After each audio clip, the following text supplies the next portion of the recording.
1 दिसंबर को आरबीआई ने e-rupee pilot project launch कर दिया है। आपके मन में सवाल उठ रहे होंगे, ये डिजिटल रुपी हमारे किस काम का है?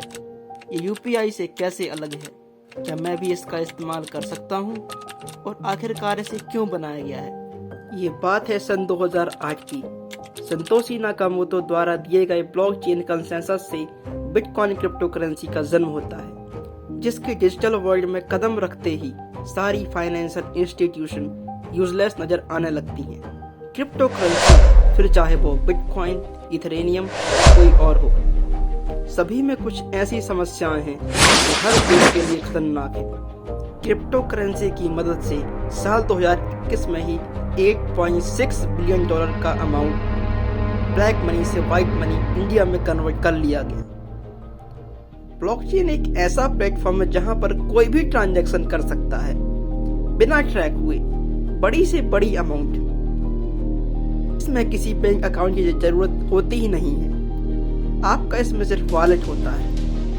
बैंक को ट्रांजैक्शन का कुछ पता ही नहीं चलने वाला है, जिसका क्रिमिनल्स ने इस्तेमाल कर crimes, drug smuggling, money laundering की ट्रांजैक्शंस के लिए किया। क्रिप्टो नेटवर्क हैकेबल नहीं है, जिसकी वजह से यूजर डेटा सिक्योर्ड है।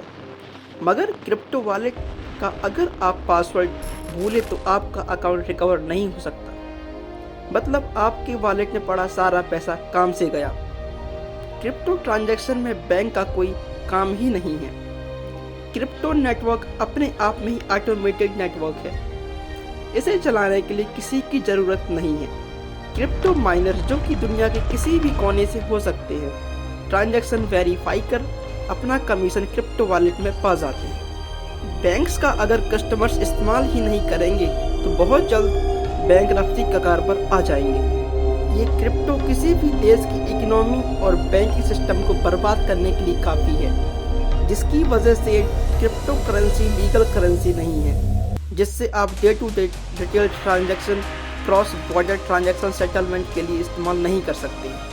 मगर डिजिटल ट्रांजैक्शन का कॉन्सेप्ट कमाल का है। आरबीआई को 100 रुपये का नोट प्रिंट करने के लिए 17 से 18 रुपये कॉस्ट आता है।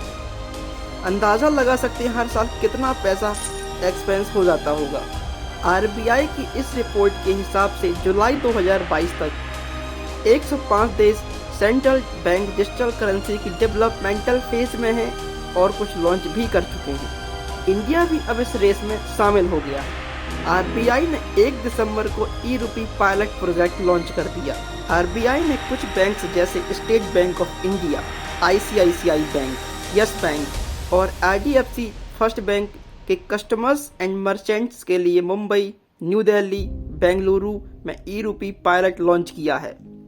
अगर आप भी इन महानगरों में रहते हैं तो ई-रूपी का जरूर इस्तेमाल करें। आरबीआई ने तो ई-रूपी अपना खर्च कम करने और ग्लोबल ट्रेंड को फॉलो करने के लिए प्रमोट कर रहा है। मगर एज अ कस्टमर आपको इससे क्या फायदा होने वाला है? अक्सर लोगों को लगता है यूपीआई ट्रांजैक्शन भी तो डिजिटल ही है, ई-रूपी किस काम का है आखिर? जिस तरह से आपकी जेब में कैश होता है और आसानी से पेमेंट कर पाते हैं, उसी तरह से ई-रूपी से भी पेमेंट कर पाएंगे। यूपीआई पेमेंट के लिए आपके पास बैंक अकाउंट होना चाहिए, मगर ई-रूपी वॉलेट एक्सेस करने के लिए किसी बैंक अकाउंट की जरूरत नहीं होगी और ना ही बैंक इस ट्रांजैक्शन में इन्वॉल्व होगा। आपके कैश की ही तरह ई-रूपी की सेम डिनोमिनेशंस होंगे। आरबीआई ई-रूपी को रेगुलेट करेगा।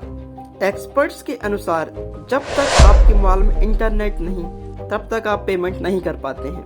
मगर ग्रामीण क्षेत्र और रिमोट एरियाज में आप ऑफलाइन पेमेंट भी कर पाएंगे एसएमएस के जरिए। एक बैंक अकाउंट को आप अलग अलग प्लेटफॉर्म से लिंक करते हैं तो अलग यूपीआई जनरेट होती है, अलग बैंक अकाउंट में तो जैसे होती ही है। मगर ई-रूपी का सिर्फ एक वॉलेट होगा, जिसका इस्तेमाल आप हर जगह कर पाएंगे। यूपीआई ट्रांजैक्शन के लिए आपके बैंक अकाउंट में रुपए होने चाहिए, तभी आप पेमेंट कर सकते हैं। मगर ई-रूपी में ऐसा नहीं होगा। वीडियो से अगर आप ई-रूपी को समझ पाए हैं तो चैनल सब्सक्राइब करें। डिजिटल रुपी से जुड़ी अगर आपकी कोई क्वेरी है तो प्लीज़ कमेंट करें।